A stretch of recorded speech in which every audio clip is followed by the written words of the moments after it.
할렐루야. 네, 이 새벽에 나오신 여러분 위에 우리 주님의 축복과 은혜가 충만하시기를 간절히 바랍니다. 자, 오늘 사무엘하 6장을 이제 신정국가를 이룬 다윗이 가장 우선순위로 그가 했던 첫 번째 일을 우리에게 소개해 주고 있습니다. 다윗의 1순위는 방치되었던 하나님의 법궤를 다윗성으로 모셔오는 것입니다. 이 다윗성이 곧 예루살렘이라고 그 후에 부르게 되죠. 자, 우리가 법궤는 언제 블레셋에게 빼앗겼죠? 엘리 제사장 때 엘리의 두 아들이 하나님을 모르는 그 두 아들이 방탕하게 살다가 전쟁이 나니까 법궤만 모시고 가면 전쟁에 이길이라고 착각하죠. 이것을 우리가 미신적 신앙. 난 아무렇게나 살아도 성경책만 배우자 하면 잘 되겠지. 뭐 이런 식이에요. 성경은 알지 못해도 성경만 집에 많이 쌓으면 하나님이 복을 주시지 않겠느냐. 뭐 그런 생각. 그래서 그들은 법궤를 모시고 나갔다가 전쟁에 패배하고 둘 다 죽임당하고 법궤는 블레셋에게 빼앗기죠. 그러나 법궤를 통해서 하나님이 역사하십니다. 하나님이 일하시는 거예요. 그 블레셋 땅에 종기가 생기고 재앙이 들어오고 그들이 블레셋 사람들이 견딜 수가 없는 거예요. 자고 나면 그들의 그 신전에 가니까 하나님의 법궤가 어떻게 역사했는지 그들의 섬기는 우상의 목이 부러지고 다리가 부러지고 몸뚱이가 눕혀져 있는데 이건 견딜 수가 없는 거예요. 그들이 모여서 회의하니까 이건 분명히 저 하나님의 법궤 여호와의 법궤 때문이다. 저 법궤를 빨리 이스라엘로 보내드리자. 이렇게 해서 그들은 새 수레와 아직 젖을 떼지 않은 그 두 마리의 암소를 통해서 수레를 만들고 거기에 법궤를 실어서 벳세메스로 보냈다는 거죠. 그러니까 벳세메스로 온 이후에 그것은 기럇 여아림이라는 곳에 한 70년 동안 하나님의 법궤는 방치되어 있는 것입니다. 그 이후에 이제 역사가 흘러서 어떻습니까? 사울왕의 시대를 거치지만 사울왕은 그 법궤를 돌볼 여유가 없었어요. 왜냐하면 하나님에 대한 뜨거운 사랑과 열정이 아니면 그 법궤를 돌아볼 틈이 없었어요. 그리고 나라를 세우는 과정 속에서 그는 또한 엉뚱한 일, 다윗을 죽이려고 하는 그 엉뚱한 일에 신경을 쓰느라고 정말 하나님의 법궤를 모시는 일을 아주 소홀히 했어요. 그래서 그냥 법궤는 기럇 여아림이라고 부르는 오늘 성경에는 바알레 유다로 나오는데 유다의 바알라는 뜻이에요. 근데 여기에 그냥 70년 동안 방치됐는데 그것은 바로 아비나담이라는 사람의 집에 모셔져 있었다는 거죠. 그게 다윗이 왕이 되고 나니까 하나님의 법궤를 저렇게 방치해서는 안 된다는 거예요. 우리 다윗성의 가장 중심에 저 법궤를 모시는. 왜? 법궤라는 것은 하나님의 임재의 상징이에요. 하나님의 거룩한 성물인 것입니다. 법궤가 있다는 것은 곧 하나님이 역사하신다는 것이고 하나님이 우리 삶의 중심에 계신다는 걸 의미하는 거예요. 다윗성의 가장 중심에 회막을 치고 그때는 성전이 없었으니까 거기에 법궤를 모시려고 다윗이 준비한 거예요. 그리고 혹시 만약의 사태에 대비해서 아마 이런 거룩한 행사에 대적들이 블레셋 사람들이 쳐들어오면 안 되거든요. 그래서 3만의 정예 군인을 뽑아서 호위하게 하고 오늘 성경에 보니까 각종의 악기들 5개 6종류의 악기들을 다 동원해서 그 법궤를 모셔오는 길을 환영하고 축복하고 찬양하는 것입니다. 이렇게 아주 철저하게 준비를 했어요. 근데 그런 가운데서도 다윗이 미처 살피지 못한 부분이 있었다는 것입니다. 자, 우리 오늘 성경 1절, 2절, 3절 말씀 1절, 2절, 3절을 다시 한번 쭉 읽어나가시죠. 시작. 다윗이 이스라엘에서 뽑은 무리 3만 명을 다시 모으고 다윗이 일어나 자기와 함께 있는 모든 사람과 더불어 바알렐 유다로 가서 거기서 하나님의 궤를 메어오려 하니 그 궤는 그룹들 사이에 좌정하신 만군의 여호와의 이름으로 불리는 것이라. 이 그룹이라는 것은 이 천사들을 얘기해요. 천사의 그룹들 사이에 좌정하신 만군의 여호와의 이름으로 불리는 것이 바로 하나님의 법궤였다는 거죠. 3절 읽습니다. 시작. 그들이 하나님의 궤를 새 수레에 싣고 산에 있는 아비나답의 집에서 나오는데 아비나답의 아들 우사와 아요가 그 새 수레를 모니라. 아마 아비나답은 그 법궤를 모시는 일을 했었던 것 같아요. 근데 이제 아들은 나오지만 우리가 다른 성경을 참고하면은 우사와 아요는 아비나답의 손자로 그렇게 정확히 알려져 있습니다. 뭐 아들이나 손자라는 표현은 같이 쓸 수 있는데 여기서는 손자를 이야기하는 것입니다. 그리고 이제 그들이 그 법궤를 다윗성으로 모셔가는데 아요는 궤 앞에서 가고 그리고 이제 우사가 아마 궤 옆에 수레 옆을 지키고 있었던 것 같아요. 자, 그 상황을 다시 한번 읽어보죠. 우리 4절 5절입니다. 4절 5절 시작. 그들이 산에 있는 아비나답의 집에서 하나님의 궤를 싣고 나올 때 아이오는 궤 앞에서 가고 다윗과 이스라엘 온 족속은 잣나무로 만든 여러 가지 악기와 수금과 비파와 소고와 양금과 제금으로 여호와 앞에서 연주하더라. 여기까지는 아무런 문제가 없었어요. 그런데 이제 나곤의 타작마당에 이르렀을 때 소들이 갑자기 뛰음으로써 우사가 그 하나님의 법궤를 떨어질까봐 붙들게 되는데 그것이 하나님의 거룩한 성물을 이렇게 해친 결과가 되는 거예요. 그래서 우사는 거기서 죽임을 당하는 안타까운 일이 일어납니다. 자, 우리 6절과 7절 같이 읽죠. 6절 7절입니다. 시작. 그들이 나곤의 타작마당에 이르러서는 소들이 뛰므로 우사가 손을 들어 하나님의 궤를 붙들었더니 여호와 하나님이 우사가 잘못함으로 말미암아 진노하사 그를 그곳에서 치시니 그가 거기 하나님의 궤 곁에서 죽으니라. 이 정말 놀라운 일이에요. 그렇죠? 마치 이런 걸 보면은 야, 이렇게 하나님이 이렇게 역사하실 수가 있나? 그렇죠?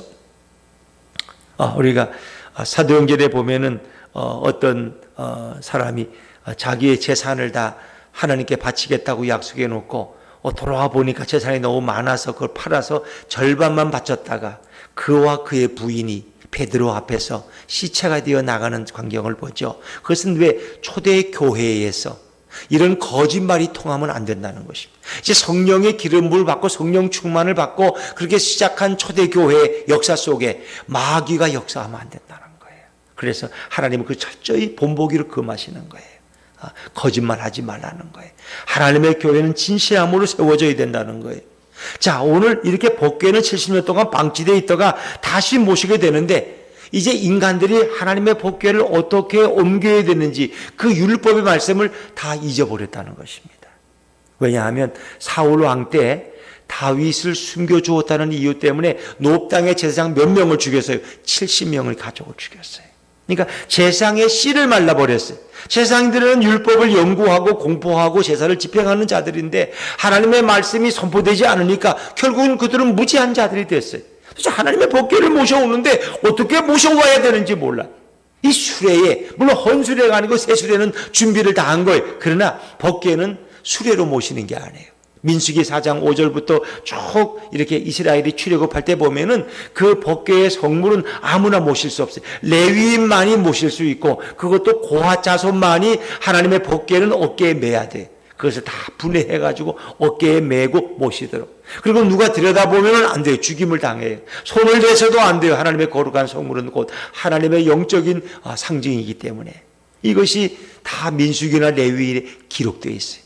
그러나 그들은 율법을 그동안 소홀히 했기 때문에 그런 방법을 다윗도 미처 생각하지 못했고 이 아비나답의 손자인 우사와 아요도 그것을 몰랐다는 거예요.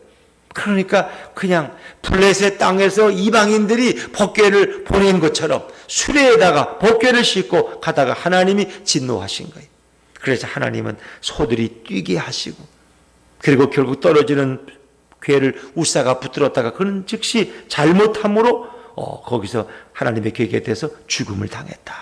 그가 성경은 분명히 표현 7절에 보니까 여호와 하나님이 우사가 잘못함으로 말미암아 그 성물에 손을 대면 안 되는 거예요. 근데 손을 댔어요. 떨어질까 봐. 물론 잘한 일 같죠. 그러나 그건 될 수 없는 율법에 의한. 어찌 보면 하나님은 거기에 진노하신 거. 왜? 하나님이 명령하신 방법대로 하나님의 법궤를 모시지 않고 인간의 편의대로 한다는 거예요. 우리는 이 인간의 편의대로 하기가 쉬워요. 그거 뭐 꼭 그렇게 해야 됩니까? 편하게 좀 해요. 편하게. 요즘 시대가 어떤 시대인데 우리는 자꾸 이렇게 편리한 신앙을 추구합니다. 요즘 어떻게 그렇게 합니까? 어떻게 성경 말씀대로 합니까? 요즘은 다 편하게 사는 거지. 이렇게 우리는 우리식대로 자꾸 신앙을 일반화시킬 수 있다는 것입니다. 법궤를 모시는 것도 뭐 꼭 민수기 4장 5절의 말씀처럼 해야 되냐? 그냥 법궤에 모시면 되는 거지. 이렇게 빵빠레도 준비하고 산만의 군대도 다 호위하고 그러면 되는 거지. 근데 하나님은 그걸 정확히 보고 계신다는 거예요. 너가 왜 내가 명령한 대로 하지 않느냐? 그래서 그 방법을 지키지 못한 우사가 결국은 죽임을 당하게 되죠. 하나님이 진노하셨다. 그러니까 그 광경을 보고 다윗이 충격을 받은 거예요. 충격을. 근데 오늘 성경에 이제 우리가 오해 소지가 있지만 그런 오해는 할 필요가 없죠. 자, 우리 8절 말씀, 8절 한번 읽어볼까요? 8절. 여호와께서 우사를 치심으로 다윗이 분하여 그곳을 베레스 우사라 부르니 그 이름이 오늘까지 이르니라. 이 베레스 우사라는 말은 우사를 치시다 이런 뜻이에요. 근데 다윗이 그곳을 베레스 우사라고 불렀는데요. 앞에 보니까 다윗이 분노해서 화가 나서. 그런데 그거는 다윗이 하나님께 화를 냈다는 얘기가 아니에요. 자기 자신에게 화를. 내가 어떻게 이런 율법의 말씀도 모르고 내가 잘못 법궤를 모셔서 이 화를 당했구나. 우사도 그 법궤를 모시는 걸 70년 동안 그 집에 모셔져 있지만 그걸 알지 못했어요. 그래서 이렇게 인간이 무지함으로 하나님의 법궤에 손을 대었고 결국 하나님이 치셔서 우사가 죽는 그 광경을 보고 다윗이 충격을 받았어요. 그리고 그 지명을 베레스 우사라, 하나님이 치셨다. 그러니까 우리가 하나님 말씀대로 살지 않으면 하나님은 언제든지 우리를 치실 수 있다는 것입니다. 다윗 자신도 마찬가지. 나 다윗도 하나님이 나같이 미천한 목동을 이스라엘 왕으로 존귀히 세우셨지만 나도 하나님의 말씀과 규례를 지키지 않으면 이렇게 우사처럼 치심을 당할 수 있다는 거예요. 무서운 경고예요. 그러니까 다윗이 너무 두려워서 더 이상 어떻게 옮길 수가 없어요. 그래서 그냥 그곳에 그냥 두었어요. 근데 그 가까운 곳에 오베데돔이라는 사람의 집이 있는데 그 집에 모시도록 했어요. 9절 말씀 제가 읽을까요? 다윗이 그날에 여호와를 두려워하여 이르되 여호와의 괴가 어찌 내게로 오리오하고. 내가 어찌 왜 율법을 모르는 다윗이 잘못 옮기다가 어떤 일을 당할지 몰라요. 그래서 그는 일단 오늘은 포기하는 거예요. 왜? 더 이상 죽임을 당할 수가 없기 때문에, 더 이상 하나님의 영광을 가릴 수가 없기 때문에. 그래서 그것을 오베데돔의 집에 메어 갔는데 거기서 어떤 일이 일어났을까요? 자, 10절과 11절 말씀 같이 읽죠. 시작. 다윗이 여호와의 궤를 옮겨 다윗성 자기에게로 메어 가기를 즐겨하지 아니하고 가드 사람 오베데돔의 집으로 메어 간지라. 여호와의 궤가 가드 사람 오베데돔의 집에 석 달을 있었는데 여호와께서 오베데돔과 그의 온 집에 복을 주시니라. 아멘. 참 놀라운 일이었습니다. 그래서 다윗은 그 일을 멈췄어요. 내가 다시 법궤를 나중에 모셔가리라고 하고, 그리고 하나님이 지금 진노하셨기 때문에 이 상황에서는 더 많은 사람들이 죽임을 당할 수 있어요. 다윗은 그 일을 멈춥니다. 그리고 가까운 오베데돔의 집에 그 법궤를 모시도록 했어요. 그리고 석 달이 동안 이제 그 집에 모셔놨는데 놀라운 사실은 하나님이 진노를 푸셨다는 것입니다. 그리고 오베데돔의 집에 엄청난 복을 주셨어요.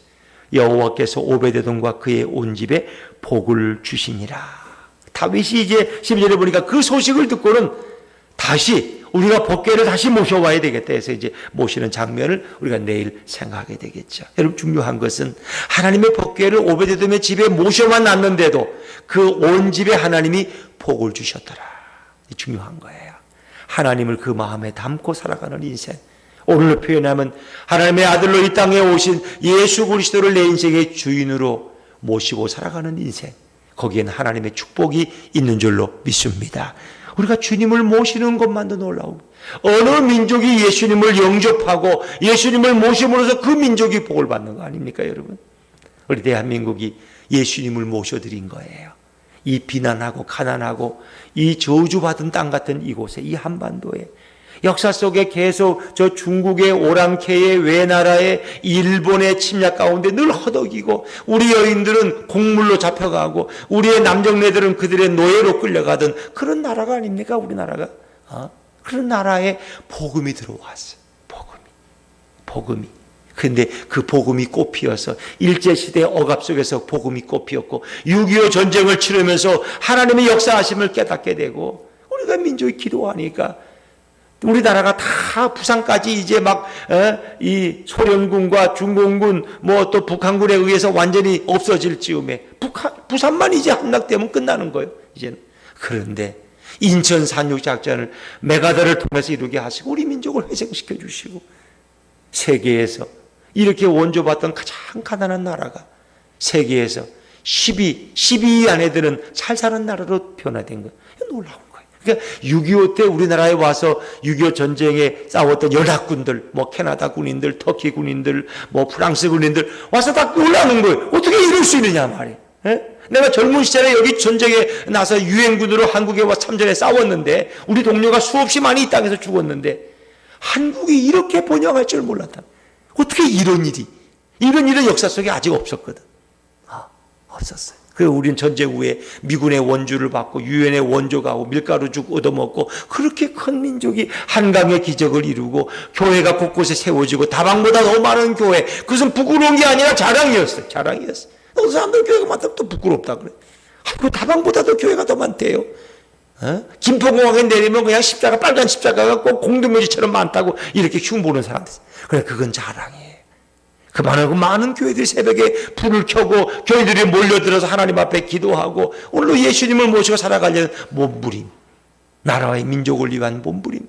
그러니까 독재정권 하에서도 경제는 발전해서 이렇게 아름다운 나라가 됐는데 이제 그 모든 것을 다 부정해버린다면 교회가 그까짓 것들 뭐냐. 다 문 닫게 해라. 그 교회가 뭐냐 말이야. 그게 뭐 도움이 되냐. 그 일도 안 하고 모여서 찬송만 하는 것들이. 그걸 모르는 거예요. 무시한 자들은. 육적인 자들은. 교회가 있었기 때문에 대한민국이 있었고 오늘의 이 번영이 있었고 하나님의 축복이 있는 걸 모르는 거예요. 어리석은 자들은. 정치하는 자들도 그걸 몰라요. 특히 사회주의 사상이 강한 자들은 기독교 자체를 미워해요. 왜? 공산주의는 기독교가 없으니까. 하나님을 부인하니까. 뭐 하나님이 복 주냐? 우리가 열심히 인민들이 일해서 복 받은 거지. 이게 다 엉터리 같은. 하나님이 역사하실 때 우리 민족이 이런 세계 유례 역사를 찾아볼 수 없는 여러분. 세계에서 두 번째로 미국 다음으로 선교사를 가장 많이 파송한 나라. 이런 나라가 세상에 어디 있어? 이 5천만 도 안 되는 땅덩어리에서 말이 있을 수가 없는 일이에요. 이건 하나님의 기적이 아니면 존재할 수 없는 거예요. 오늘 이 복. 여러분 생각해 보세요. 우리나라의 차들이 세계 시장을 누비고 우리나라의 원자력이 세계에서 환영받고 IT 산업이 세계를 능가하고 이런 일이 어떻게 있어요? 삼성이라는 이름은 아프리카 시골에 가도 삼성은 다 알아. 삼성은. 대한민국은 몰라도 삼성은 다 알아. 삼성 핸드폰 갖는 게 소원이야. 이런 나라가 어디 있어요 세상에. 이런 나라가. 아프리카 나라에서는 어느 나라에서는 대한민국 한국어를 자기 나라 국어로 써서 초등학교에서 국어로 대한민국 한글을 배우고 있어. 이런 기적이 어디 있어요? 이런 기적. 이건 하나님이 주신 복이에요. 그런데 그거를 자꾸 부정적으로 말하는 사람들이 많아요. 기독교를 폄하하고 교인들 몰려가지고 괜히 전염병 코로나나 전염시키고 그것들을 모이지 못하게 해야 된다고. 클럽보다도 못하고 식당보다도 못한 걸로 교회를 평가하는 이런 잘못된 사회 속에서도 우리는 낙심해서는 안 된다는 겁니다. 우리는 모이기에 더 힘을 쓰고 하나님을 찬양하고 말씀을 나누고 예수님을 모신 가정마다 하나님께서 넘치는 복을 부어주실 줄로 믿습니다. 우리가 세상이 자꾸 편해지면 뭐 GNP가 2만 달러, 3만 달러, 4만 달러 올라갈수록 인간들은 하나님과 점점 멀어지고 교회와 멀어지고 예배 드리는 거 시간 낭비 같고 그 시간에 드라마 보는 게 더 유익할 것 같고 자꾸 이런 생각들이 많다는 거예요. 그게 망해가는 징조예요, 여러분. 하나님은 이 땅의 코로나를 통해서 우리 한국교회를 깨우시는데 우리는 더 잠들어 있는 거예요. 잠들어 있는 거예요. 우리가 이것이 위기의 때고 또 위기라는 것은 우리의 부흥의 때가 될 수 있는 거예요. 이 어려운 때 예수 그리스도를 우리 마음 중심에 우리 가정에 모시고 정말 주님의 말씀에 순종함으로써 주님이 주시는 부흥을 또 한 번 경험할 수 있는 우리 한국교회와 우리 대한민국이 될 수 있기를 주의 이름으로 축원합니다. 기도하겠습니다.